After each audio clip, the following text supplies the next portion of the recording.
Rosas na papel. Rosas na gawa sa isang papel.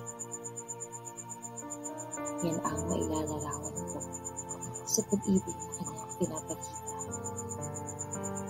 Isang nakakahumaling at marikit na paglabas ang anyo nito.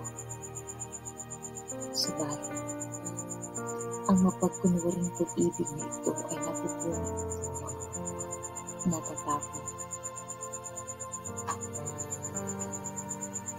Nananatili akong isang dilag na nahuhumaling sa ganda nito. Isang dilag na walang ibang ginawa kundi kuntayan buong magdamag ang rosas na hindi mapunit sa isang masikip na kwartong tanging ito lang ang naroon.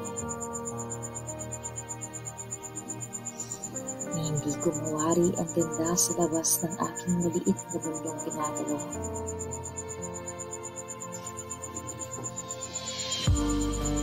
Ngunit, ano bang magagawa ko?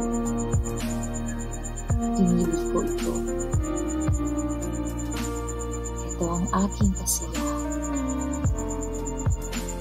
Nananatili akong isang dilag na magpuprotekta sa isang rosas na papel upang walang sino ang makasisira nito.